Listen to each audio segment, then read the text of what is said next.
Can we talk for a minute about our Integrating Heart and Mind workshop? Absolutely. I'm excited. It's coming up in the fall of 2024. I'm so excited. We changed the format to make it more accessible to people with like work schedules and personal schedules. And so this time we're going to do it 3 hours on a Friday afternoon or evening, depending on where you're at, and 5 hours on Saturday for 2 different weeks in September.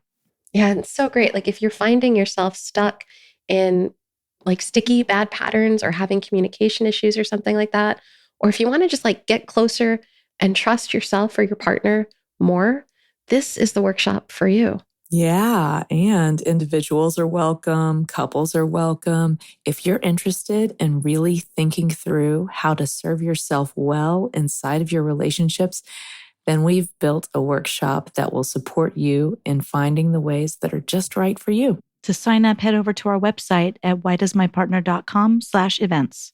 We hope you'll join us. Welcome to the Why Does My Partner podcast.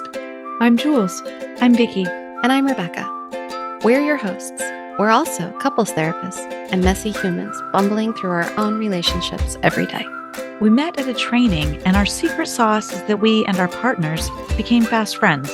Between us, we have more than 40 years of experience holding hard relational questions with our clients. We're going to bring those questions here. And together, we're going to take a stab at answering those questions. This podcast is not a substitute for couples therapy. If something you hear in this podcast stirs something deep within you about your relationship, reach out to a couples therapist in your area. We also love to hear your questions, so don't forget to go over to whydoesmypartner.com to leave a question of your own. Here's today's question. Hey guys, welcome back. Hey! Hi! We are here with another mini-series. This is what, season 5 mini-series? It This is. season 5, yeah. I love that you guys are paying attention to that. Yeah. Yeah. I We've just been open doing this a talk. while. We have. Yeah.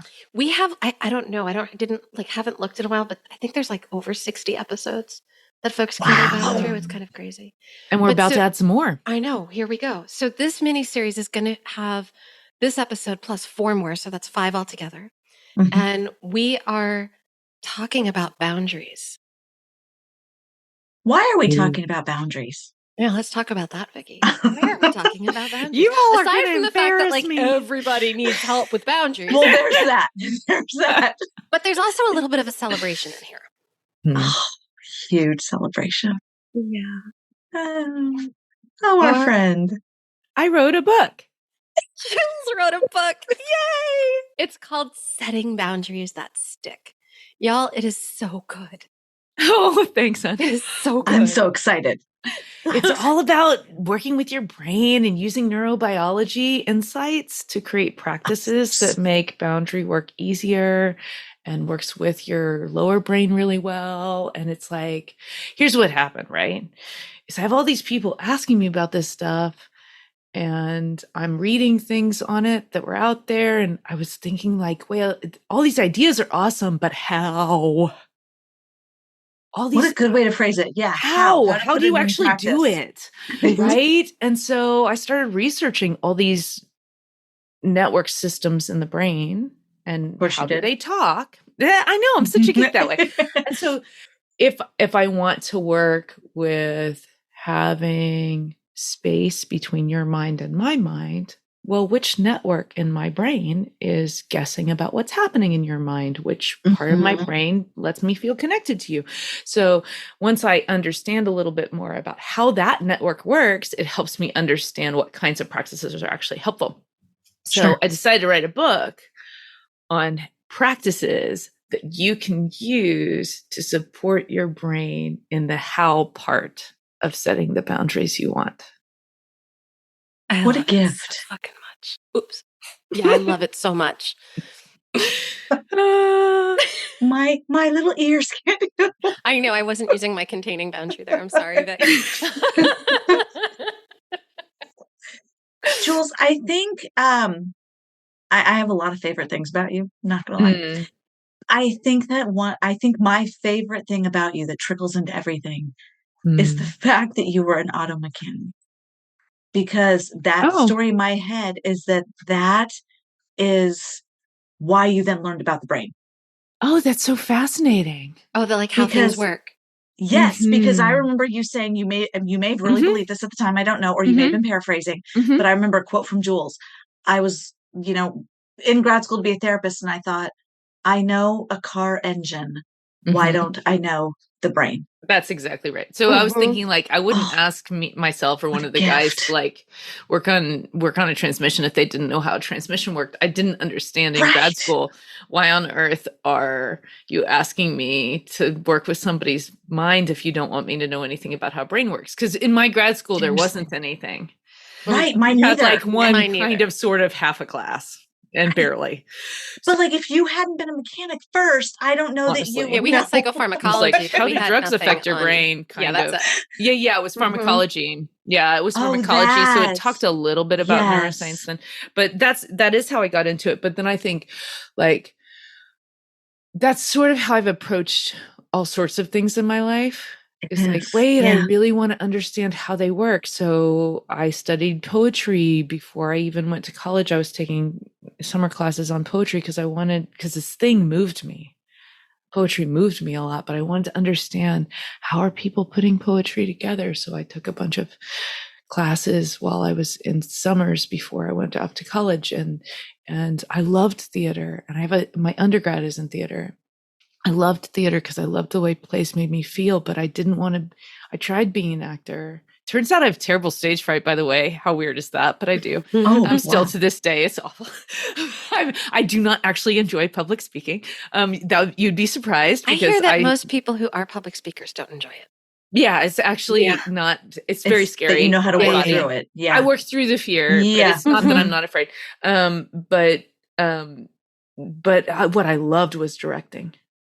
Because in Yeah. directing, you're really understanding how the play is working, and you have to understand how all the different elements of theater come together to like That's so you. create a thing so that you have audience and magic experience with this thing. So Yeah. like you have to understand the mechanics of the whole thing.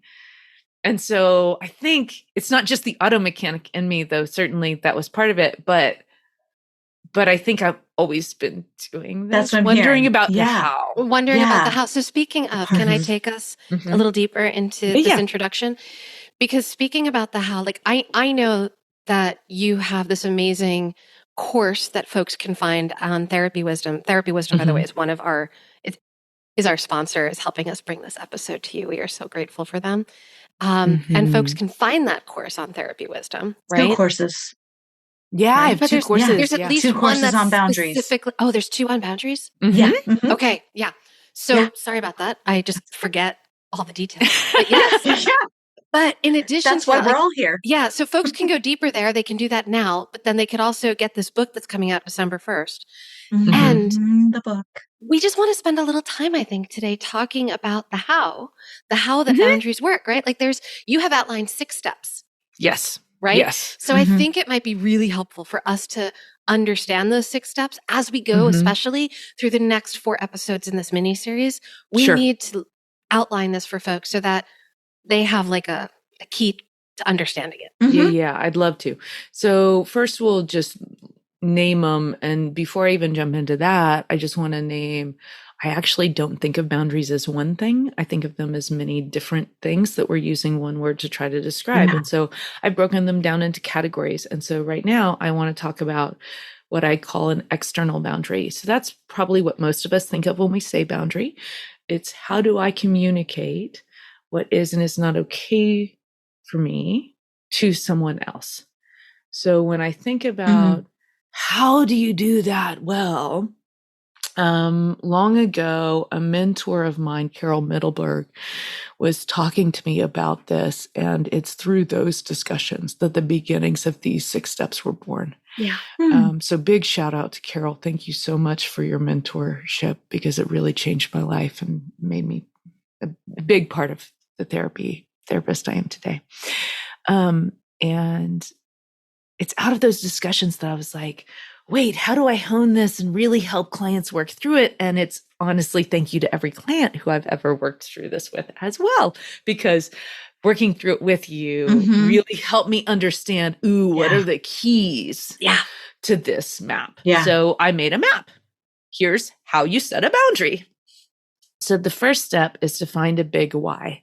And then we're going to define an action and then anticipate a response from the other person, anticipate your own reactions to that. Don't worry, we'll go back over these one at a time. Create a self-soothing plan and then say it again and follow through. So it's your big why, define an action, anticipate, soothe yourself, and follow through. So first, your big why. So when I think about making a boundary, we have to acknowledge it's actually really hard. Probably the other person is not going to have a pleasant response. Let's know that going in. One of my favorite boundary books ever is actually not mine. It is a book called Don't Let the Pigeon Ride the Bus. Right. I need to buy that book. It is by Mo Willems. Yeah. It is an awesome boundary book. And it is basically the kid is asked to not let the pigeon drive the bus. And then you flip the page and the pigeon is there going, hey, can I drive the bus? And you're supposed to practice saying no. And on every page, the pigeon has a new way to try to get you to let him to let it ride the bus. I'm going to try. My cousin Harold drives a bus. Why can't I drive a bus? Your mom would let me. I'll pay you $5. Why won't you let me drive the bus? Right? And this is great. And I love this book because I think it honors the reality of what a lot of us face, is that it's actually really hard not to name what we want, but to deal with the response to naming what we want. To deal with the disappointment in the other. Right. That's probably, they may get disappointed. They may get sad. They may say fine. That's possible. But a lot of people don't. That's the reality we're dealing with. Yeah. So what I like to have is enough emotional oomph, if you will. You need a big why.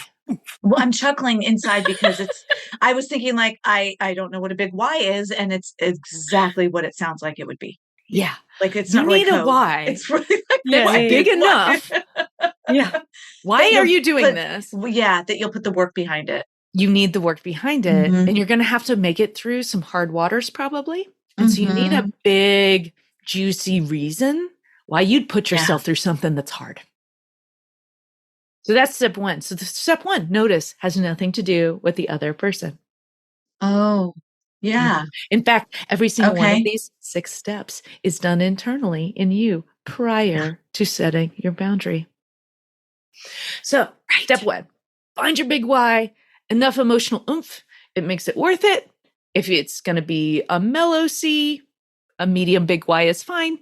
If it's going to be a very rough C that you're about to face, you better have a good reason. Or you won't do it, right? Or you won't do it. Why would you do it? Why would you follow through with it? Why would you even try? Yeah, exactly. Right. Because let's come back to the title of the book, Setting Boundaries That Stick. Yeah, good point. Right? Like I could set a million boundaries, but if I think that I set a boundary by telling you something and that's it. Isn't that what we think too? Right. Yeah. It is. I think this book is really revolutionary. Oh. I think this book is really revolutionary. And I think a lot of our listeners, a lot of the folks that read this book are going to have their heads turned a little upside down because they're going to discover that boundaries are fully 100% about what you do. And they're not about what the other person does. Yeah. We as a culture think that boundaries are, I'm going to tell you something. I'm going to tell you that this is my boundary. And your job then is to respect it. Well, because I'm going to tell you in a way that you will respect it. So I'm going to my therapist to ask for the right script of, well, tell me how to phrase it so they'll listen. Because I must be phrasing it wrong because they're not listening. Exactly. So let's break that down. Can you tell me what to tell another person so that I can control the next thing that they do? Yeah. You can influence them. And I want you to do that. And I want you to do that well. But when it comes to control, the only person you get to control is you. So a boundary is not about getting somebody else to do anything. It's actually about what are you going to do? Which brings us to step number 2. Which brings us to step number 2, which is defining an action. Defining your action. So defining your action just means here's what's okay with me. Here's what's not okay with me. Here's what I'm going to do if the not okay thing happens. And as part of defining your action, not only do you decide on what action would feel good to you, solid in your integrity, not too much, not too little, right? It really protects you and keeps you safe and all that. Is there possible to keep safe? Well, no, you all know me well enough to know I sit with pretty hard reality around that. But is it possible to add protection? Yeah, it is. Yeah. It is. And so what action feels good to me? Right. And that's going to be really dependent on you and your context, everything that's in your history and all that. And then also, how do you want to say that out loud? And so I have people follow a little map as they try on how to say it with all the permission in the world to change it if that's not right for them. But it basically goes, here's what's okay for me. Here's what's not okay for me. Here's what I'm going to do if the not okay thing happens. So if I were setting a boundary with Stella, let's say, it might go, sweetie, I so want to help you get to bed. I love it when we do nighttime together. If we can't brush our teeth, I don't think we're going to have time for girl talk. So if you can't start brushing your teeth right now, we're going to skip girl talk today. I won't be able to do it. There, I just stated out loud about it. And when she pushes back, let's say she did not brush her teeth and now we're out of time. And she looks up at me with big eyes and we're in bed and I've tucked her in and she goes, but I have something really important to tell you, Mommy. Can't we do a little bit of girl talk? If I want to hold my boundary, it's up to me to follow through. But we're jumping ahead. Right? That's all the way ahead at step 6. Yep. Okay. So the first thing we're going to do is just say, hey, what am I willing to do? In this case, I'm willing to skip girl talk. Also, here's how I communicate it in a way that feels really kind and clear to me. So there you go. Right. So that's step 2. Step 3 is guess what they're going to do. So this is where it gets hard for me, right? Because like using your example, I'm already anticipating, well, Stella's going to be really disappointed and she's going to look at you with puppy dog eyes. And then, you know, like there's going to be this like tiny little violin playing and like that. Now I'm moving on to actually step number 4, because then I'm anticipating, well, that's going to make me feel really guilty. And then I'm going to, right. And I'm going to move into an, the girl talk is my favorite part of the day. And it's mine too. And yeah. So we are guessing what the other person's going to do on purpose, not because we're right, but because we're going to guess at what's going to be stirred in us that next might lead me to flex that boundary instead of keep it. Right? There's such realism to this. I just want to point that out, that it's not the respectfully, like the wishful thinking of, oh no, it'll work and there won't be pushback, or oh no, this or this. It's when there's pushback, what really is going to happen within me as well. Right. Exactly. Like just knowing it, owning it, prepping for it. Yeah. So step 3. Because that's the stuff that typically makes it not stick. Right. Totally. This is where we get to the rehearsing of step 2, and then we don't continue. Right. We want to go through all the way through the rehearsal, and the bigger boundary you're going to set, the harder the reaction might be, the more I would spend lots of time away from the situation, practicing these steps, actually even saying some of this stuff out loud, practicing soothing plans, etc. We'd want to do that a lot before we actually engaged in the thing in real life. Yeah. So can I share a small little something that I'm seeing a lot of in my practice as I bring more and more of these skills forward?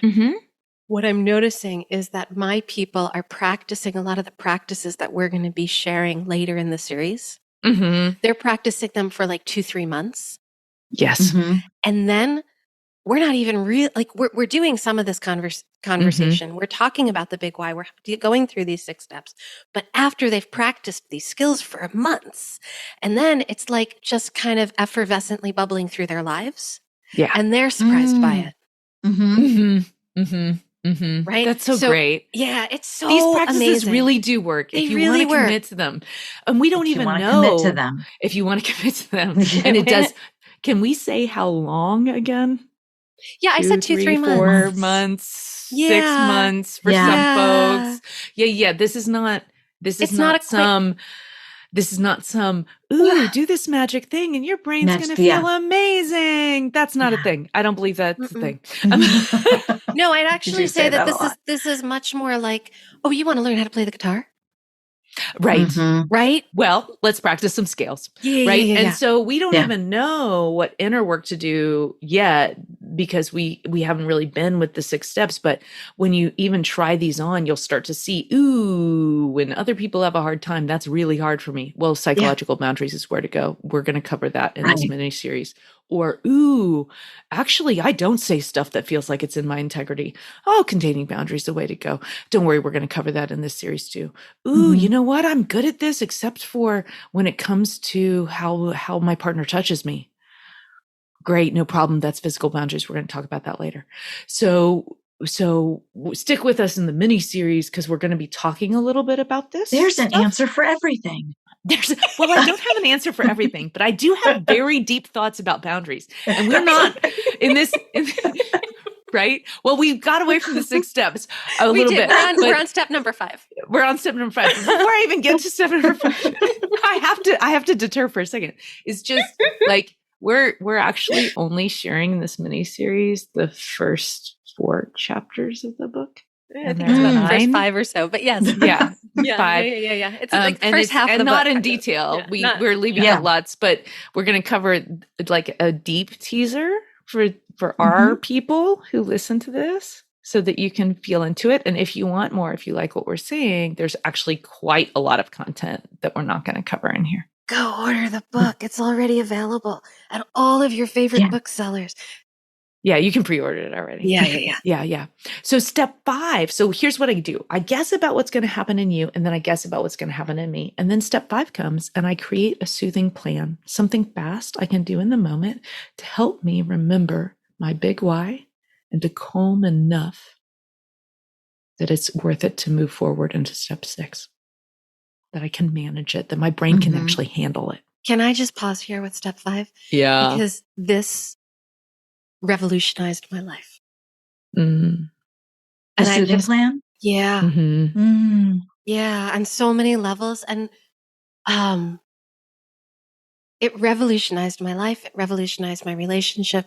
It probably revolutionized my work. It has shifted so many different pieces of me that I have this crazy thought in this crazy sick world that we live in, that if we all developed a self-soothing plan, that could be a tipping point. That could be a thing that could really change the world. So I know that that's like a really big concept, but developing this plan is actually not hard to do. It just takes a commitment for practicing it. Yeah, it takes more vigilance and commitment than it does hard work. Yeah, and the thing that I love about it when we get to it is that it's so uniquely personalized for each person that it's kind of like a map back to yourself. Right? And so I just like, hold on, when we get there, like take a breath with it because it's big and it's small, but it's big. Yeah. So once we have the soothing plan, then we're going to work on saying it all again. Yeah. Follow through. So let's take that example with my daughter. I have my little moment of I do my hand on my heart and I remember. And my big why for parenting actually is this. My daughter will learn it's okay for her to say no as a woman if she sees her mother say it's okay to say no. And that is a gift I absolutely would like to give her. To say no and mean it. So that's my big why. So I remember that. And I put my hand on my heart and I say, oh, sweetie, we did run out of time tonight, so we cannot have girl talk. I know that's so hard. I love you so much and I'll help tomorrow. We'll try again and hopefully girl talk will happen tomorrow. Good night, my love. And maybe she has a cry and maybe I rub her back for a minute. And then we go to bed because that's what we're doing. Yeah. So That's like this, that's basically like the 6 steps. But what they do is they stir up all the places in you where you need to work on internal boundaries. Yeah. But in this mini series, we're going to touch on the 4 major boundary types, which are external, psychological, containing, and physical. We'll touch on all of them, give you some examples, answer some listener questions that have come in that feel like really aligned with all these.